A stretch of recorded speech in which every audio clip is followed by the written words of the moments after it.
जो 60 रूप में छोटे उपाय में बहुत सा फल प्राप्त होता है। ठीक है, तो कहा इससे फल की बहुत अच्छी प्राप्ति होती है, धन धान्य की वृद्धि होती है, संतान की प्राप्ति होती है, सौभाग्य की प्राप्ति होती है।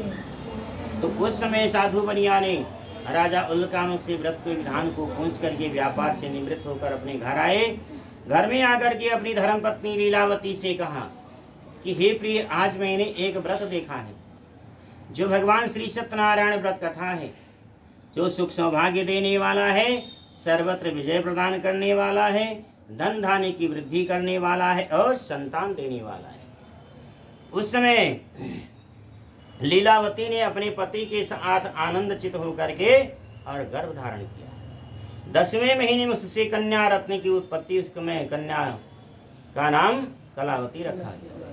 कन्या कलावती अपने पिता के घर में दिन प्रतिदिन बढ़ने लगी, जिस प्रकार से चंद्रमा बढ़ती है। प्रतिपदा में थोड़ी सी, पूर्णिमा में बड़ी हुई, 15 दिन में चंद्रमा पूर्ण कला में हो जाती है। तो उसी प्रकार से कन्या की वृद्धि अधिक तेजी से होती है। पुरुष की वृद्धि उतनी जल्दी नहीं होती, लेकिन कन्याओं की वृद्धि बहुत तेजी से होती है। ठीक है, तो जब कन्या कलावती चंद्रमा के भांति बढ़ने लगी, तो उस समय एक दिन लीलावती ने साधु बनिया से फिर से कहा कि हे स्वामिन, आपने पूर्व काल में संकल्प किया था, इसलिए पहले जाने अनजाने का कोई भी व्रत या पूजन अगर मान लीजिए अनजान में छूट जाता है, तो उसका कहीं ना कहीं प्लस माइनस हमें प्राप्त होता है। ठीक, और जब ज़्यादा दिन हो जाता है, कोई भूल जाता है, तो धीरे धीरे दुष्प्रभाव देने लगता है। और जब दुष्प्रभाव देने लगता है, तब व्यक्ति को याद आता है कि भाई, तब फिर वो दिमाग लगाने लगता है हर जगह, ऐसा होना चाहिए, ऐसा होना चाहिए, ऐसा होना चाहिए। ऐसा हो सकता है उन्होंने बोला हो, ठीक, या किसी ने बोला हो, वो शायद ना हुआ हो, तो चलो ऐसा ही कर लेते, ठीक, ऐसी पूजा करेंगे, फायदा हो जाएगा। तो जब लीलावती ने फिर से साधु बनिया को उत्तेजित किया, प्रेरित किया, तो साधु बनिया फिर भूल गए, बात को टाल मटोल कर दिया। कहा अब विवाह के समय करेंगे, जब काम निकल जाता है तो आदमी धीरे धीरे भूल जाता है। तो कहा इसके विवाह के समय व्रत किया जाएगा। और साधु बनिया फिर व्यापार के लिए चल दिए। तो जब व्यापार के लिए चले तो देखा कि कन्या कलावती अपनी सहेलियों के साथ खेल रही है नगर के बाहर पहुंच करके। और जब सहेलियों का के साथ खेलते हुए देखा तो कहा विवाह योग हुई। अब कन्या कलावती को देख करके और साधु बनिया ने अपने मंत्री को बुलवाया, कहा कोई अच्छा सुयोग मणि पुत्र लेकर आए, इसके साथ कन्यादान कर दिया जाए। मंत्री ने कंचनपुर नामक नगर से एक अच्छा सुयोग मणि पुत्र लेकर आया, जिसको साधु बनिया ने सर्वगुणी संपन्न देख करके जाति के लोगों को बुलाकर बंधु बांधुओं के साथ उस मणिपुत्र के साथ कन्यादान कर दिया। दुर्भाग्यवश भगवान श्री सत्यनारायण का व्रत भूल गए, नहीं किया। इसलिए हमारे पूर्वांचल में आज भी प्रथा है कि जब विवाह होगा, चाहे बेटी हो चाहे बेटा हो, तो तेल पूजन वाले दिन भगवान श्री सत्यनारायण की कथा अवश्य होती है। मंडप गड़ गया तो कथा होने के बाद ही सारे कार्य प्रारंभ होंगे, ठीक है, वैवाहिक कार्यक्रम, ठीक। लेकिन साधु बनिया ने कहा चलो विवाह में सुनेंगे, वो भी भूल गए। विवाह तो हो गया, कन्यादान हो गया, अब ससुर दामाद 2 लोग हो गए। पहले अकेले ही कमाते थे, बहुत बड़ा धन प्राप्त हुआ भगवान की कृपा से, अब 2 लोग कमाने लगे तो धन धान्य की कमी नहीं रही। तो जब ससुर दामाद 2 हो गए, दोनों लोग व्यापार के लिए चल पड़े। तो कहाँ गए? राजा चंद्रकेत की नगरी में, बहुत धनाढ़ देश, वहीं व्यापार करने लगे। कहाँ और संपत्ति मिल जाए, थोड़ा लालच बढ़ गया मन में। और जब संपत्ति मिलने की प्राप्त हुई तो भगवान कहते हैं कि काल दंड गहि काहु न मारा, हरे धर्म बल बुद्धि विचारा। कहते हैं जब ग्रह खराब होते हैं, डंडा लेकर मारने नहीं आती, बुद्धि भ्रष्ट होती है, विचार बदल जाते, धर्मस्थ होते हैं, सारे काम विपरीत हो जाते, उल्टा।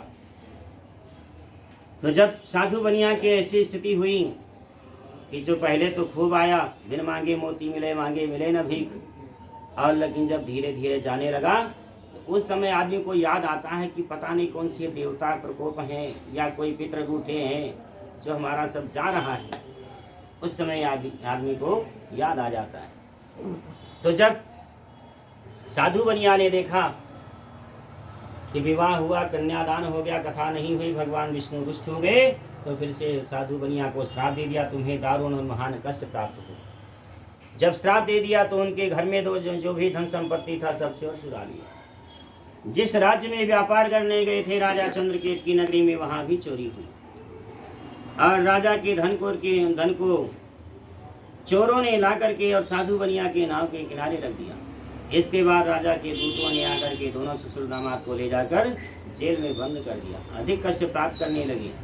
कन्या कलावती लीलावती दोनों अन्न की चिंता में दर दर भटकने लगी। एक दिन कन्या कलावती भूख से पीड़ित होकर के और एक ब्राह्मण के घर गई। उसमें देखा कि भगवान श्री सत्यनारायण की कथा हो रही है। संध्या का समय था और कथा सुनने पहुंच गई।